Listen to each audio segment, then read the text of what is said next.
Okay, here we go. All right. Hey, everyone. Welcome back to another Ask Me Anything for this week. And this week's guest will be Miss DeRoco. Hello, everyone. Everyone give her a round of applause. Myself a hand. All right. So for the first question, someone asked, what is your favorite class to teach? If you've taught any other classes besides math. Well, I've only ever taught math other than substituting, which substituting is a kick anyway. But my favorite class to teach is probably my Algebra 2. It's the first time the kids really get a good look at really difficult abstract math, and it sets them up for success for the rest of everything that they're going to do. When I first started teaching it, it was so scary because I hadn't done it since I was in high school. And so it took me a while to kind of get my groove and really learn the algebra myself. So that's probably my favorite right now. I did sub in some elementary school classes, and getting to teach all of that content was super fun, but it's been a while now. Next question is, well, it's a follow-up question as to what class you wanted to teach. Why did you want to become a math teacher? Well, I'm one of those kind of rare, when I was 6 years old, I decided I wanted to be a teacher, and that's all I ever wanted to be. And so I never really thought about doing anything besides teaching.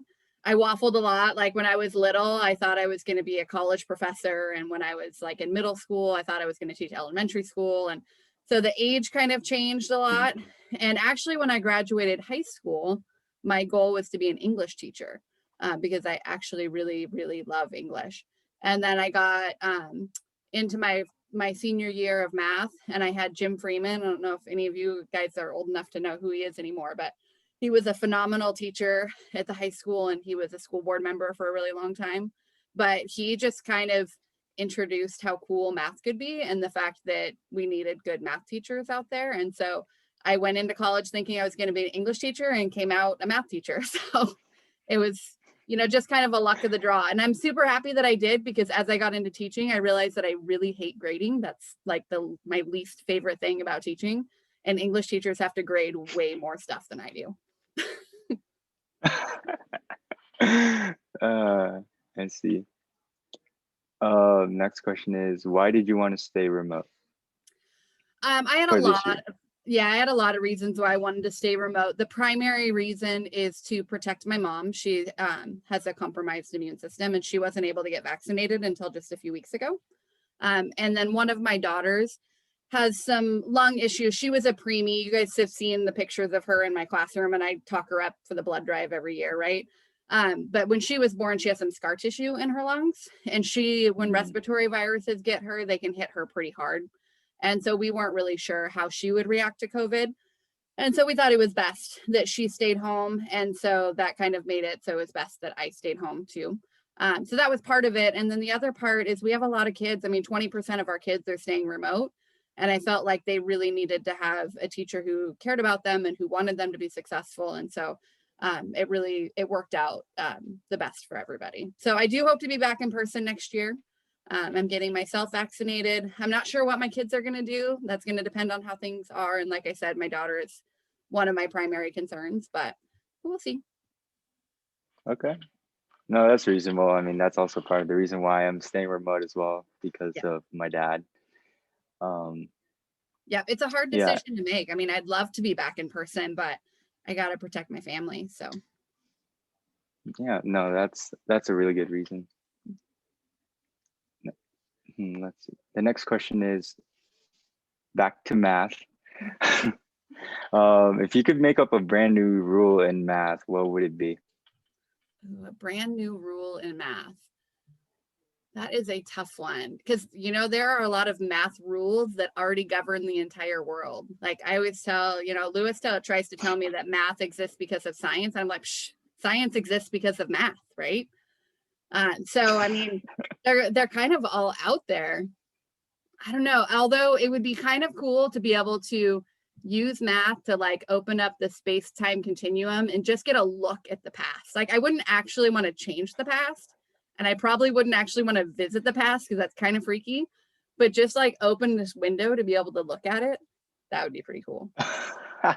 That's funny. Um, let's see. What is the best thing that other people do that makes you feel appreciated? I think the best thing that people do is really just tell you that they appreciate you. I mean, and it can be something as simple as I had a fast pitch player a number of years ago that at the end of every single practice, no matter what was going on, she would just run up and she would wave and she'd say thank you before she left.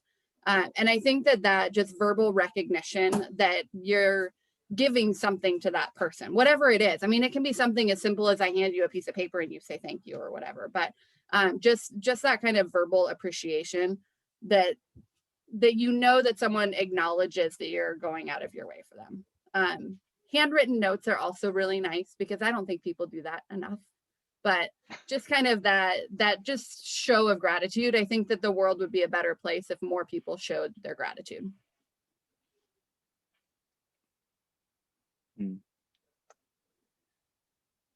Okay.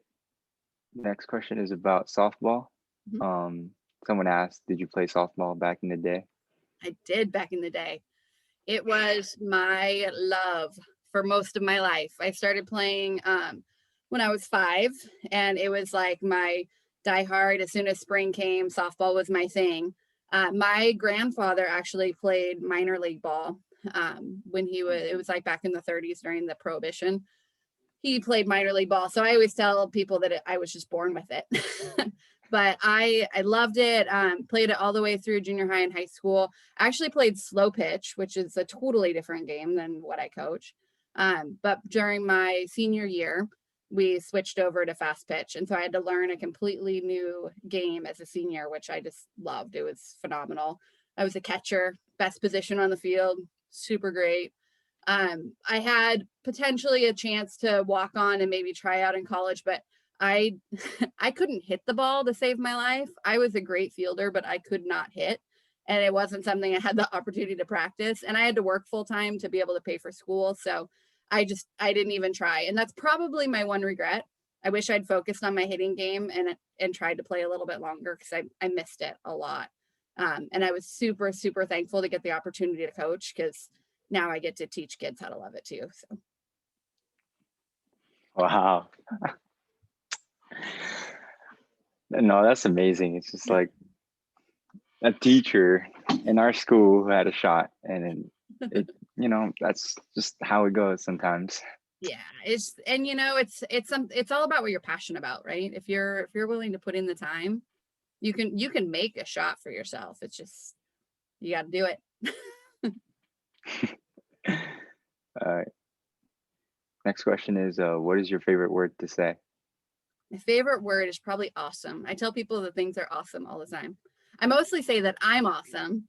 That's really just kind of a joke, but I do love that word. I just like positive words. I like looking at the positive things in life. I think a lot can be gained from that. Yeah, no, especially like in these times, like there's nothing better than positivity.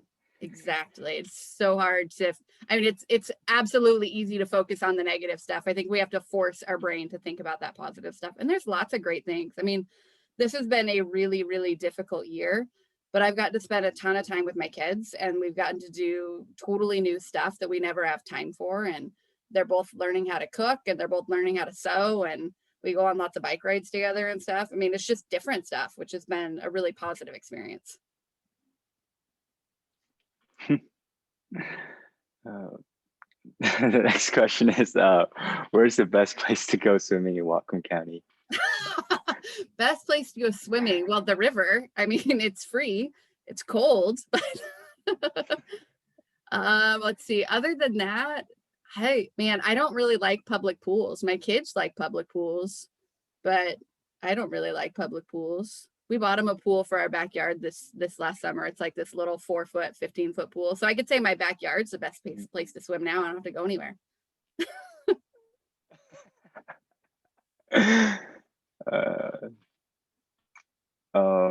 If your life was a movie, what movie would that be?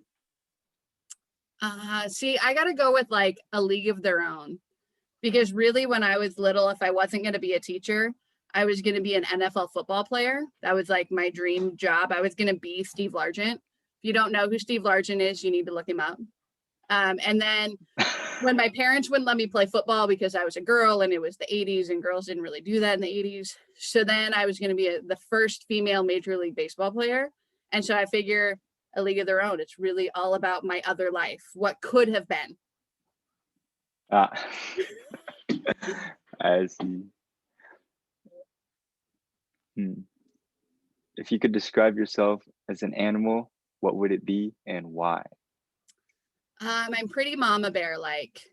I'm pretty protective of those people around me. So, you know, whether that's my family or my students or whatever, I kind of have that mama bear protection thing going on. Okay. And the last question is, if you could be a color, what color would it be? Lime green, of course. It's bright. Why lime green? It's bright and happy. It's my Seahawks. I mean, it's everything. Lime green is the best color out there. I see. Well, that's all the questions I have. Is there any questions that or anything that you would want to say? I don't think so. I think this is awesome that you guys are doing it. I mean, it's been really fun to kind of get to know people. And every time I listen to one of the interviews, I learned something new about my colleagues, which is super cool. I got some book recommendations off of some of them. I love to read, so that was fun. I just think it's awesome. And the ASB has been doing a phenomenal job in the last year to just keep things rolling and keep things positive and keep people energized. I think you guys are doing awesome. Thank you. Yeah. That means a lot. All right. Well, thank you for having this interview with me. It was great to know more about you, especially having you as a teacher. I mean, I enjoyed having you as a teacher in algebra, and it was Enjoyed like having you as really a weird at student. first because I was. Thank you. Yeah, it was just really weird because I sat in that one part of the room away from like where you sit, and I'm like, and then the other half I was sitting right in front of your class. That happens a lot. I have your sister now online. I'm just doing her electives now. I get her in math next year. She seems like she's pretty awesome too. Must be a Magalano Yeah. thing. I was wondering that because the majority of the teachers she had or the majority of the teachers I had, she's having now, and it's just funny like see what they think between us two. Yeah, I love having siblings because they're either like totally similar or as different as night and day. And my two kids are so incredibly different. People have my older one. I'm like, yeah, just wait till you have the younger one. It's going to be a totally different ball game. So I love having siblings. It's fun to see kind of how much alike versus how much different they are. Super cool. Is my sister and I alike? Well, it's hard to get to know her through her elective classes because I'm not really teaching her. I'm just supporting her. But so far, you guys seem to be pretty similar. I mean, you're both super hardworking and super like just really polite and really on it and just take care of business. And so, I mean, you entertain me. I'm hoping she entertains me too, because that's really what it's all about. I'll let her know that. Perfect. Well, thank you, Alex. I appreciate it. I really appreciate all your time and effort into this stuff. So super cool. Thank you. Bye. See ya.